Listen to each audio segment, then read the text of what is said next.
بھائیو تفصیل میں جانے سے پہلے میں تمہیداً کچھ باتیں عرض کر دوں کہ صحیح بخاری میں حدیث ہے انٹرنیشنل نمبر کے مطابق 6474 اور مشکات میں بھی موجود ہے 4812.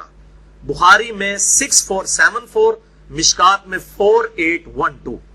بڑی مشہور حدیث ہے کہ امام کائنات سید الاولین والآخرین شفیع المذنبین رحمت للعالمین سیدنا و مولانا امام اعظم محمد رسول اللہ صلی اللہ علیہ وآلہ وسلم نے ارشاد فرمایا، جو شخص مجھے 2 چیزوں کی گارنٹی دے دے، ضمانت دے دے، نمبر 1 اپنی زبان کی اور نمبر 2 اپنی شرمگاہ کی، تو میں محمد صلی اللہ علیہ وسلم اسے جنت کی ضمانت دیتا ہوں. بہت بڑی ضمانت ہے، جنت کی گارنٹی.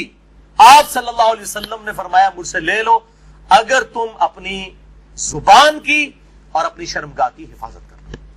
لہذا یہ شرمگاہ کی حفاظت کے پوائنٹ آف ویو سے آج میری باقی ساری ڈیٹیل گفتگو موجود اس حوالے سے انشاءاللہ ریکارڈ ہوگی. ادھر جتنے بھی بھائی موجود ہیں تقریباً 80 کے قریب لوگ اس حق بات کو لوگوں تک پہنچائیں، اور ویڈیو میں تو الحمدللہ ہزاروں لوگوں تک یہ چیزیں پہنچتی ہیں اور انشاءاللہ پہنچیں گی. تو میں ان سے بھی ریکویسٹ کروں گا کہ چونکہ اب یہ تھوڑی سینسٹیو گفتگو ہے، ظاہر ہے کہ سیکس کے اوپر جب بھی ڈسکشن ہوگی تو ایک سینسٹیو ایشو ہوتا ہے، اور میں نے وہ اس کے سینسٹیوٹی کو پریزنٹ کرنے کے لیے یہ ریڈ کلر کا پیچھے بیک گراؤنڈ لگایا تاکہ جب لیکچر سامنے آئے تو مجھے بھی یاد آ جائے کہ یہ وہ سینسٹیو لیکچر ہے. تو اب ظاہر ہے کہ یہ لیکچر ہر مسلمان مرد و عورت کی ضرورت ہے، تو میں اس کانٹیکسٹ میں ریکویسٹ کروں گا کہ اس لیکچر کو جو لوگ ویڈیو کے وساطت سے دیکھیں گے یا بعد میں ریکارڈنگ کے بعد کسی کو دکھانا چاہیں تو اس میں ایک ریکویسٹ یہ ہے کہ فیملی کے ساتھ بیٹھ کے اس ویڈیو کو نہ دیکھیں. لڑکے جو ہیں وہ لڑکوں میں بیٹھ کے دیکھیں، لڑکیاں لڑکیوں میں بیٹھ کے دیکھیں، تاکہ اس حوالے سے کوئی ایشو نہ ہو. بعض اوقات ایسے الفاظ ظاہر ہے وہ مطلب آئیں گے، وہ الفاظ میرے کوئی ذاتی تو نہیں ہے، وہ تو on the behalf of God and his prophet صلی اللہ علیہ وسلم ہم بیان کر رہے ہیں. وہ ساری چیزیں اللہ اور اس کے رسول صلی اللہ علیہ وسلم نے بیان کی ہیں، تو ان کو بیان کرنے میں کوئی حرج نہیں ہے. اور آج آپ کو احادیث کی سینسٹیوٹی سے اندازہ ہوگا کہ یہ کتنا اہم ترین مسئلہ ہے، اور خصوصاً آج کل جبکہ سوشل میڈیا کا فتنہ مسلمانوں کو اپنی لپیٹ میں لے چکا ہے، جو کہ اونلی پریکٹسنگ ریلیجن ہے آن دا فیس آف ارتھ، اسلام، ان کو بھی اب اس اعتبار سے مسلمانوں کو بھی اس بے حیائی کے فتنے میں ڈالا جا رہا ہے. تو آج کل تو لوگوں کے پاس کتابیں پڑھنے کا ٹائم نہیں ہے، علماء کی تقریروں کا ٹائم نہیں ہے، ویسے بھی وہ اس قسم کی باتیں بچارے پبلک کے ڈر سے کرتے بھی نہیں ہیں. تو بہرحال یہ چیزیں ریکارڈنگ میں آئیں گی تو انشاءاللہ ہزاروں لاکھوں لوگوں کے لیے ہدایت کا سبب انشاءاللہ بنے گی. ہم اللہ تعالیٰ سے دعا کرتے ہیں کہ اللہ تعالیٰ حق بات کہنے کی اور اس پہ عمل کرنے کی توفیق عطا فرمائے. بھائیو یہ جو سورۃ المومنون کی 11 آیات شروع کی آئیں، ان میں 3 آیات آیت نمبر 5، 6 اور 7 میں جو سیکس کا ڈسپلن ہے اسلام کا اس کے اوپر ایمفسائز کیا گیا. اعوذ باللہ من الشیطان الرجیم والذین هم لفروجہم حافظون. اہل ایمان کی نشانی یہ ہے کہ وہ اپنی شرمگاہوں کی حفاظت کرتے ہیں، اور پھر ساتھ ہی ارشاد فرمایا گیا 2 ایکسیپشنز ہیں، الا علی ازواجہم، سوائے اپنی بیویوں کے، او ما ملکت ایمانہم، یا پھر ان کے ہاتھ کا مال جو کنیزیں ہیں، لونڈیاں ہیں وہ، فَإِنَّهُمْ غَيْرُ مَلُومِينَ، تو پھر اس معاملے میں بے شک ان کے اوپر کوئی گرفت نہیں ہے.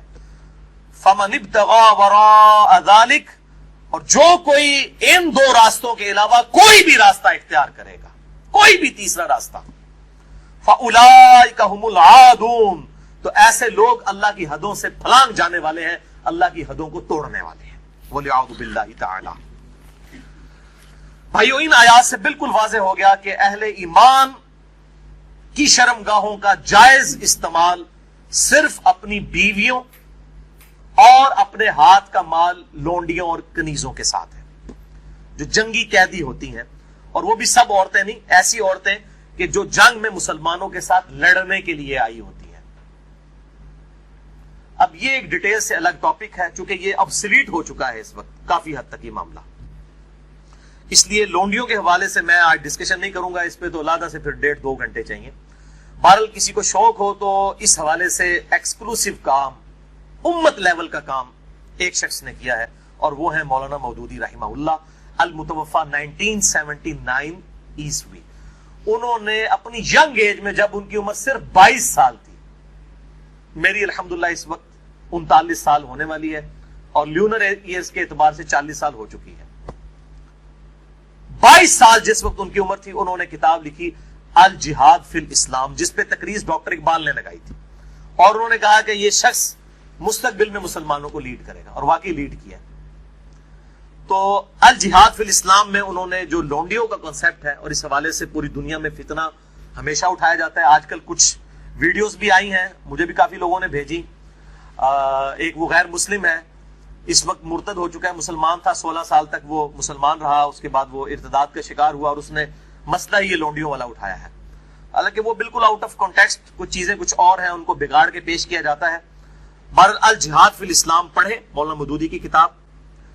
اس حوالے سے جو ایران کے اہل تشیع نے فتنہ اٹھایا ہے نکاح متع کا, یا سعودی عرب کے اہل سنت علماء کی طرف سے, اہل حدیث کی طرف سے, یہ میں سعودیہ کے اہل حدیث کی بات کر رہا ہوں, باقیوں انڈیا پاکستان بنگلہ دیش کے اہل حدیث کی بات نہیں کر رہا.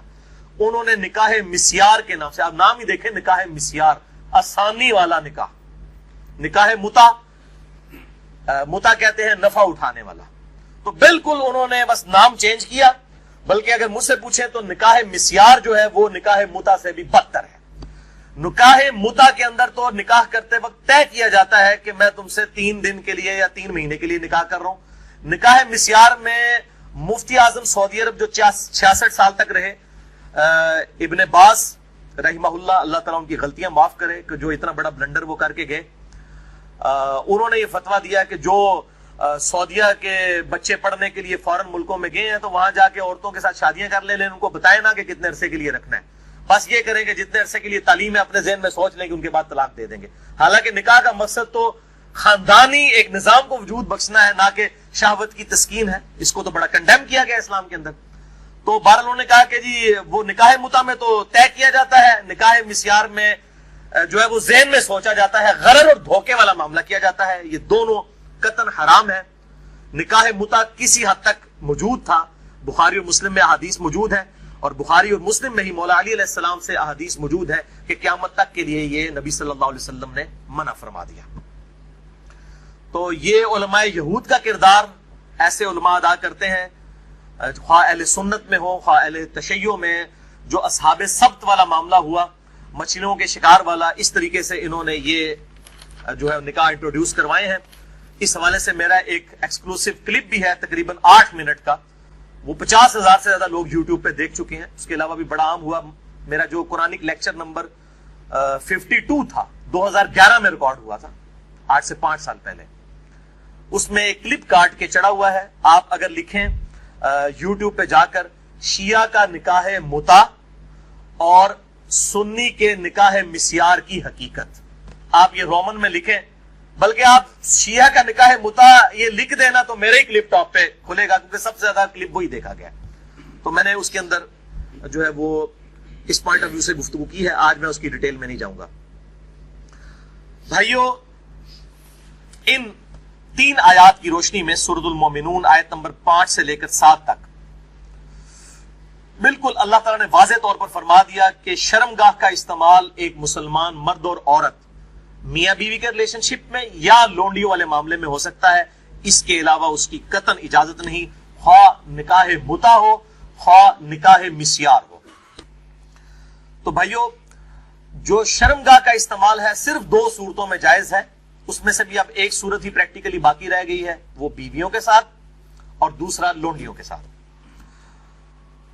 تو اس سے یہ چیز بھی اس کے اندر امپلائڈ ہے کہ اس کے علاوہ جتنی بھی چیزیں ہوں گی شرمگاہ کے استعمال کے پوائنٹ آف ویو سے وہ جائز نہیں ہوں گی. اور اس میں ٹاپ آف دا لسٹ چیز جو ہے وہ یہ مشت زنی والا ایشو ہے, جو نوجوان مردوں کے اندر ایک فتنہ پایا جاتا ہے ہینڈ پریکٹس کا. اس کی بھی حرمت اسی کے اندر امپلائڈ ہے. یعنی کوئی مرد جو ہے وہ اپنے ہاتھ سے منی نکالے اور اپنی شہوت کی تسکین کرے, وَلِعَوْذُ بِاللَّهِ تَعَالَى.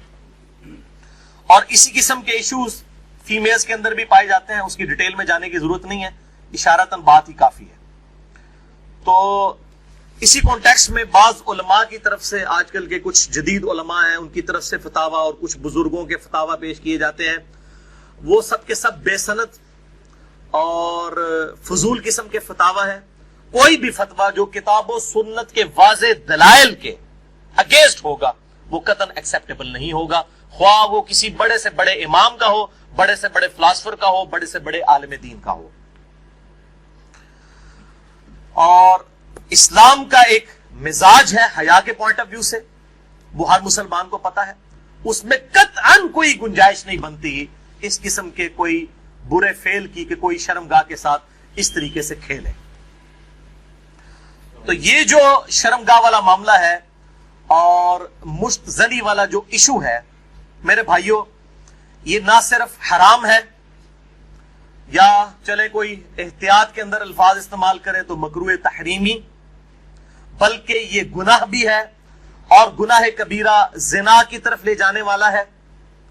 اس سے روزہ بھی ٹوٹ جائے گا اور روزے کا کفارہ بھی وہ سخت والا 60 روزوں والا ادا کرنا پڑے گا، اور ظاہر ہے کہ غسل بھی فرض ہوگا، اور کسی نہ کسی درجے میں یہ ہاتھوں اور دل کا زنا بھی ہے وَلِعَوْذُ بِاللَّهِ تعالی۔ چنانچہ اسی کانٹیکسٹ میں ایک بڑی کریٹیکل حدیث ہے، صحیح بخاری اور صحیح مسلم کی متفقن علیہ حدیث ہے۔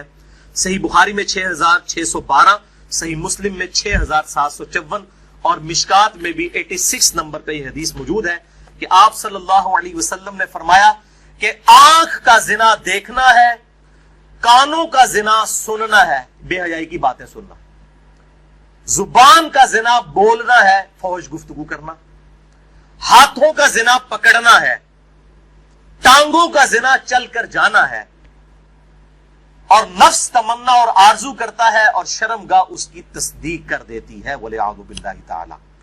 تعویل خاص کے اعتبار سے تو یہ زنا کے بارے میں ہے، تعویل عام میں ہینڈ پریکٹس والا جو مشت زنی کا ایشو ہے وہ بھی اسی کے اندر داخل ہے وَلِعَوْذُ بِاللَّهِ تعالی۔ اب ظاہر ہے کہ اگر اس قسم کی بیماری میں کوئی شخص مبتلا ہے، اس کا علاج کیا ہے؟ توبہ کرے اور اللہ کی طرف رجوع لائے، اور اللہ تعالیٰ نے اس حوالے سے ایک نیچرل پروسیس بھی رکھا ہوا ہے، یعنی مردوں کے لیے خصوصاً احتلام کا، نائٹ فال کا ایشو ہے کہ جو ایکسیسو اس طرح کی جو انسان کے جسم کے اندر مادے بنتے ہیں وہ آٹومیٹکلی ایک فزیکل فینومینا آف نیچر کے تحت نکل جاتے ہیں۔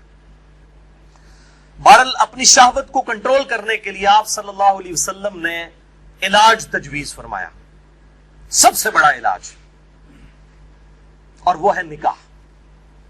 اور اگر نکاح نہ ہو تو پھر کیا علاج؟ اگر آج کل کے فلاسفرز اور ان جو سو کالڈ بزرگوں کے فتوے مانے جائیں تو وہ تو کہتے ہیں کہ جی آپ نعوذ باللہ جو ہے وہ مستزنی کر لیں، یہ علاج ہے۔ نبی صلی اللہ علیہ وسلم نے یہ علاج تجویز نہیں فرمایا۔ صحیح بخاری اور صحیح مسلم کی متفقن علیہ حدیث ہے، بخاری میں 5066 اور مسلم میں 3398 اور مشکات میں بھی موجود ہے 3080 نمبر۔ آپ صلی اللہ علیہ وسلم نے فرمایا، اے نوجوانوں کے گروہ، تم میں سے جس کے پاس استطاعت ہے وہ نکاح کرے، یعنی جو فائنینشلی سپورٹ کر سکتا ہے، جس کے پاس اتنا خرچہ ہے کہ معاملات کو لے کر چل سکتا ہے۔ یہ فائنینشلی میں کیوں کر رہا ہوں؟ وہ حدیث کے الفاظ اس کی حفاظت کر رہے ہیں۔ اگر کوئی شخص استطاعت نہ رکھتا ہو، اسی حدیث میں آتا ہے، آپ صلی اللہ علیہ وسلم نے فرمایا، تو اس شخص کو چاہیے کہ وہ روزے رکھے۔ یہ روزے رکھنا اس کی شہوت کو ٹھنڈا کر دیں گے۔ اور اسی حدیث میں الفاظ ہیں کہ آپ صلی اللہ علیہ وسلم نے فرمایا، اگر تمہیں استطاعت ہو تو شادی کرو، نکاح کر لو۔ شادی کرنا نگاہوں کو نیچا کرتا ہے اور شرم گاہوں کی حفاظت کا ذریعہ ہے۔ اور جو شادی کی استطاعت نہ رکھے، یعنی فائنینشلی، یہ تو نہیں ہے کہ وہ نہ مرد ہے، نہ مرد ہوتا تو آپ صلی اللہ علیہ وسلم نکاح کا تو نہ کہہ رہے ہوتے۔ جو شادی کی استطاعت نہ رکھے وہ روزے رکھ لے۔ تو یہ بالکل کلیئر کٹ ہو گیا کہ صرف روزے رکھ کر اس حوالے سے شہوت کو کنٹرول کیا جائے گا اور کوئی سورس نہیں ہے۔ اور بھائیو، سوشل میڈیا کے اعتبار سے جو آج کل فتنہ اٹھا ہے، یعنی کمیونیکیشن گیپ ختم ہو چکا ہے فیس بک، یوٹیوب کے ذریعے۔ یعنی پہلے زمانوں کے اندر تو اگر کوئی لڑکی لڑکا آپس میں کسی اعتبار سے رابطہ بھی کرنا چاہتے تھے تو کوئی رابطے موجود نہیں ہوتے تھے، لیکن سوشل میڈیا اتنا بڑا فتنہ ہے کہ کوئی غیر محرم مرد و عورت آپس میں رابطہ کر سکتے ہیں، اور میں اس پہ کہتا ہوں یہ اتنا بڑا فتنہ ہے کہ اس فتنے سے صحابہ کرام علیہم رضوان کو بھی نہیں گزرنا پڑا. ان پر قتال کی شکل کا فتنہ آیا. یہ فتنہ پنجابی والا نہیں ہے, یہ عربی والا ہے, آزمائش. لیکن بے حیائی کا جو طوفان بدتمیزی ہے, بلکہ صحیح سونامی جو ہے, اس کا عشر عشیر بھی صحابہ کے دور میں نہیں تھا. کیا اس دور کے اندر صحابہ باہر نکلتے ہوں گے تو 20 فٹ بائی 50 فٹ کی موبائل کمپنیوں کے اشتہارات لگے ہوتے تھے بے پردہ عورتوں کے؟ اور یہ سوشل میڈیا اور ٹی وی, اس کے جہاں پہ پازیٹیو یوز ہے, یہ نیگیٹو یوز والا جو معاملہ اس زمانے میں تو نہیں تھا. تو اس اعتبار سے غض بصر بہت ضروری ہے نگاہوں کی حفاظت کرنا. تو آپ صلی اللہ علیہ وسلم نے غض بصر کے لیے, نگاہوں کی حفاظت کے لیے, شہوت کو کنٹرول کرنے کے لیے نکاح تجویز فرمایا یا پھر روزے. اور میں ایک اور علاج تجویز کر دیتا ہوں اس حوالے سے, پھکی والا علاج اجتہادن. کیونکہ مجھے اکثر لوگ پوچھتے ہیں, کہتے ہیں جی روزے تو رکھے نہیں جاتے, جی مشکل ہے, گرمی اتنی ہے, وہ اسی لیے تو بتائے گئے ہیں. تو میں ان کو پھر ایک علاج تجویز کرتا ہوں, اینٹی وینم. کوبرا سانپ کاٹ دے تو اس کے وینم کا علاج اینٹی وینم سے ہوتا ہے, جو کوبرے کے زہر سے تیار ہوتا ہے. پھکی والا الزامی فلسفیکل آنسر. میں کہتا ہوں میرے بھائی مجھے کئی بار فون کرتے ہیں تو پھر میں ان کے ساتھ سیدھا ہو جاتا ہوں. پہلے تو ایک دم ان کے ہوش اڑ جاتے ہیں کہ یہ کیا کہہ رہا ہے, کہ جی بڑی کوشش کی ہے لیکن یہ بری عادت چھوٹتی نہیں ہے. میں کہتا ہوں جی بہت آسان طریقہ ہے میرے بھائی, روزانہ آپ نے 1 منٹ کے لیے صرف موم بتی کے اوپر نا, اس کے شعلے کے اوپر آپ نے ہاتھ ایسے رکھنا ہے 1 منٹ کے لیے. تو میں نے کہا انشاءاللہ آپ کی عادت چھوٹ جائے گی. کہتے ہیں جی 1 منٹ کون رکھ سکتا ہے؟ تو میں نے کہا میرے بھائی 1 منٹ آپ اس کی پریکٹس نہیں کر رہے تو آپ نے تو انشاءاللہ تعالیٰ اس گناہ کی وجہ سے جلنا ہے جا کے دوزخ میں. تو آج سے پریکٹس شروع کریں. اور بخاری و مسلم کی حدیث ہے کہ جو آخرت کی آگ ہے وہ دنیا کی آگ سے 70 گنا زیادہ تیز ہے. اس میں تو تلا جائے گا. یہاں تو ہم صرف آپ کو مشورہ دے رہے ہیں کہ آپ موم بتی کے فلیم کے اوپر صرف ہاتھ رکھ کے 1 منٹ کی پریکٹس تو شروع کریں نا. تو کہتے ہیں نا جناب آگے دیکھی جائے گی جا کے. تو اللہم اجرنا من النار, تو یہ پریکٹس کرنی شروع کریں تو انشاءاللہ تعالیٰ خود بخود صبر نصیب ہو جائے گا. اسی حوالے سے غض بصر جو ہے, نگاہوں کو نیچا کرنا, اور پردے کے حوالے سے میری ایکسکلوسیو گفتگو ہے. یہ جو ویلنٹائن ڈے کا بھی فتنہ اٹھا ہوا ہے, اس پوائنٹ آف ویو سے مسئلہ نمبر ہے 106. کالج اور یونیورسٹیز کے لڑکوں اور لڑکیوں کی ڈیٹس پہ ملاقاتیں اور پردہ اور بے حیائی سے متعلق صحیح احکام و مسائل اہل سنت پاک .com پہ, جسے شوق ہو تو وہ دیکھ سکتا ہے.